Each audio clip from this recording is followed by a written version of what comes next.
Remaniement au RDPC, Manaouda Malachi, l'homme qui monte. Imaginez un instant. 2 géants tombent. 2 piliers du régime s'effondrent en l'espace de quelques semaines. Et soudain, au sommet de l'État camerounais, un vide s'installe. Un vide que tout le monde veut combler, mais qu'un seul homme aura le privilège de remplir.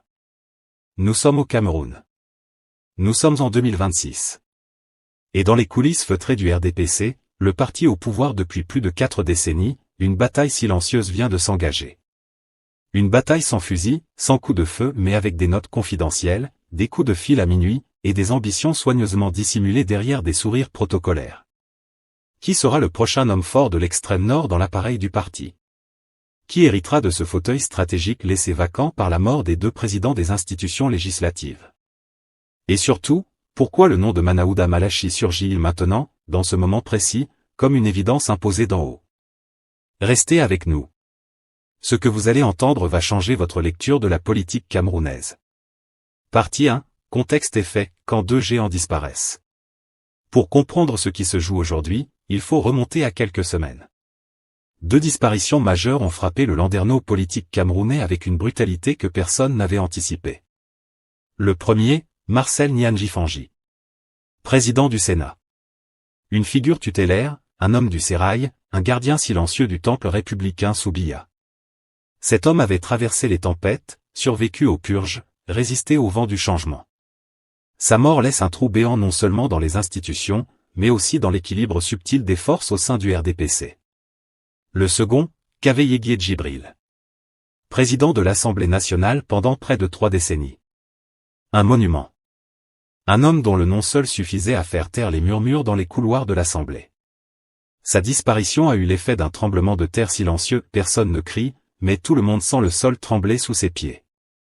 Mais ce n'est pas tout. Ces 2 hommes partageaient un point commun fondamental, ils étaient tous les 2 originaires du Grand Nord, cette région stratégique, démographiquement massive, politiquement incontournable, et électoralement décisive pour tout parti qui ambitionne de gouverner le Cameroun. L'extrême nord, en particulier, représente un réservoir de voix considérable et un symbole de l'ancrage nordiste du RDPC qu'il faut absolument préserver. Voilà donc le contexte. 2 sièges vacants. Un parti en pleine réorganisation. Et une région du pays qui attend de savoir qui sera son nouveau porte-étendard au sein de l'appareil partisan. Dans ce vide, les appétits se réveillent. Et dans la politique camerounaise, un vide ne reste jamais vide longtemps. Mais alors, qui sont les prétendants? Et pourquoi le choix semble-t-il déjà fait avant même que la consultation officielle ne commence? Partie 2, le conflit, les prétendants, la guerre des ombres. Dans tout système politique centralisé, la succession ne se décrète pas publiquement. Elle se négocie dans les salons feutrés, elle se murmure dans les antichambres, elle se joue dans les notes confidentielles qui remontent jusqu'au sommet. Et au sommet, il n'y a qu'un seul homme qui compte, Paul Biya. C'est lui qui tranchera. C'est lui qui désignera. Et c'est vers lui que convergent toutes les ambitions, toutes les manœuvres, tous les dossiers soigneusement préparés. Mais avant que la décision finale ne tombe, les candidats se positionnent. Et 2 noms ont très rapidement émergé comme les favoris naturels pour reprendre le flambeau à la tête de la délégation régionale du RDPC dans l'extrême nord. Le premier, Talba Mala. Un homme du sérail. Un cadre rompu aux arcanes du parti. Son nom circule depuis longtemps dans les discussions internes, et ses partisans ne manquent pas de faire valoir son ancienneté, sa connaissance du terrain et sa loyauté sans faille envers la direction du parti. Le second, Alamine Ousmane Mey. Ministre de l'économie. Un technocrate de haut vol, formé dans les meilleures institutions, reconnu pour son expertise en matière de gestion des finances publiques. Dans un contexte économique difficile, son profil rassurant à ses adeptes. Sa présence dans les cercles décisionnels du gouvernement lui confère une visibilité que peu de cadres nordistes peuvent revendiquer. 2 profils différents. 2 réseaux différents. 2 visions différentes de ce que devrait être le leadership nordiste au sein du RDPC. Et pourtant, selon des informations relayées par le lanceur d'alerte Boris Berthold, ni l'un ni l'autre ne serait le choix retenu. Attendez. Parce que c'est là que tout bascule. D'après une note transmise directement au président Paul Biya, le secrétaire général du comité central du RDPC, Jean Cuette, aurait proposé un 3e homme. Un nom qui ne figurait pas dans les spéculations les plus courantes. Un nom qui, s'il venait à être confirmé, constituerait une véritable surprise politique et peut-être, selon certains analystes, un signal fort envoyé à toute une fraction du parti. Ce nom, c'est celui de Manaouda Malachi. Ministre de la Santé publique. Homme discret.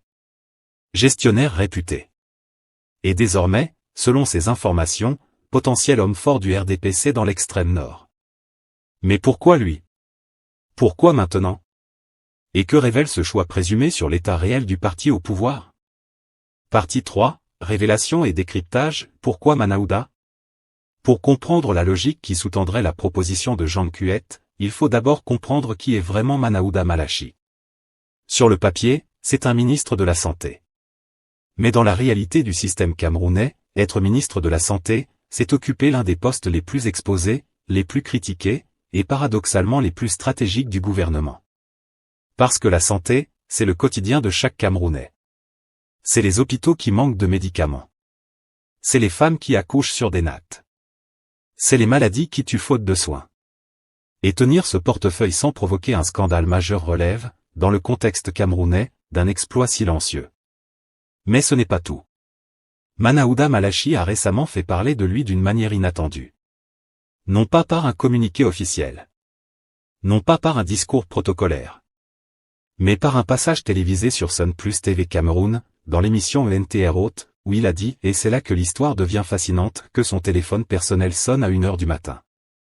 À 2h du matin. Et qu'il répond. Voilà un détail qui peut sembler anodin.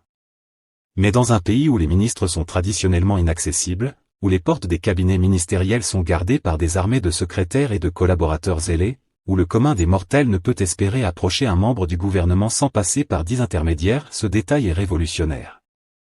Je peux vous dire que je reçois des coups de fil à 1h, 2h du matin. Sur mon propre téléphone. Et je laisse faire parce que c'est important pour nous, a-t-il déclaré sur le plateau. Et pour appuyer son propos, il a raconté une anecdote. Un citoyen qui l'appelle en pleine nuit, paniqué, souhaitant une rencontre d'urgence. Le ministre lui demande, « Mais où êtes-vous pris en charge ?» L'homme donne le nom de son hôpital. Et 2 minutes plus tard, il rappelle, « Non, non, vraiment, les gens s'occupent de moi. » C'est très bien. Un coup de téléphone. Une réponse rapide.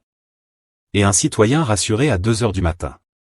Dans le contexte camerounais, cette anecdote vaut tous les discours politiques du monde.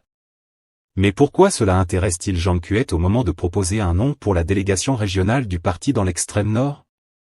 Voici l'hypothèse que certains analystes avancent, et qu'il convient d'examiner sérieusement.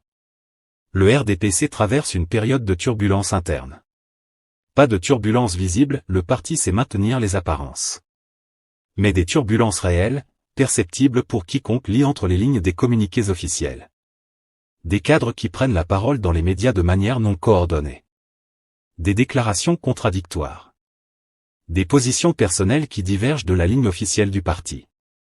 Et c'est justement pour répondre à ce désordre interne que Jean Kuet a sorti un communiqué daté du 2 juin 2026, un communiqué dont la rédaction de Cameroun Web aurait obtenu copie, mettant fermement en garde les militants contre les prises de parole intempestives dans les médias.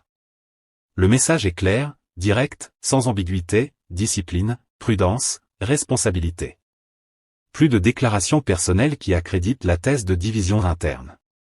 Plus de cadres qui font leur propre communication au détriment de la cohésion partisane.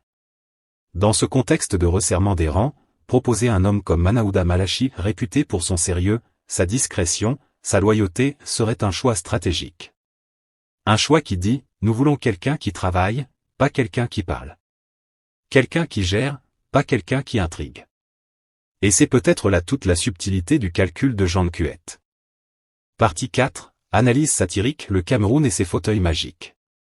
Maintenant, permettez-moi de vous parler franchement. Avec cette légèreté satirique qui est la marque de fabrique de l'analyse politique à la camerounaise. Au Cameroun, il existe une vérité universellement reconnue, même si personne ne l'écrit dans les manuels de sciences politiques, les fauteuils politiques ont une vie propre. Ils choisissent leurs occupants. Ils se méritent. Ils se négocient. Et parfois, ils tombent du ciel sur la tête de celui qui ne s'y attendait pas. Talba Mala et Alamine Ousmane mais croyaient peut-être que le fauteuil leur était réservé. Ils avaient probablement déjà fait leurs calculs, posé leurs jalons, activé leur réseau. Et voilà que, selon des informations qui restent à confirmer officiellement, un troisième homme surgit et rafle la mise. C'est ce qu'on appelle, en langue camerounaise populaire, le coup du lapin. Tu cours, tu crois que tu as gagné et soudain quelqu'un arrive par derrière et prend le fromage pendant que tu regardais ailleurs. Mais au-delà de la blague, il y a une réalité politique profonde que cette situation révèle. Dans un parti comme le RDPC, la désignation ne fonctionne pas comme dans une démocratie interne classique. Il n'y a pas de vote à bulletin secret. Pas de primaire. Pas de débat ouvert entre candidats. Il y a une note.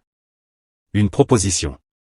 Et une décision finale qui vient d'en haut, signée ou approuvée par le président du parti qui est aussi, pour rappel, le président de la République. Ce système a ses avantages, une certaine cohérence, une ligne directrice claire et ses inconvénients, des frustrations intenses, des ambitions brisées, des rancœurs silencieuses qui s'accumulent dans les rangs du parti. Et ces rancœurs, justement, c'est ce que Jean Cuette a voulu prévenir avec son communiqué du 2 juin. Parce que quand les cadres parlent trop dans les médias, ce n'est jamais innocent.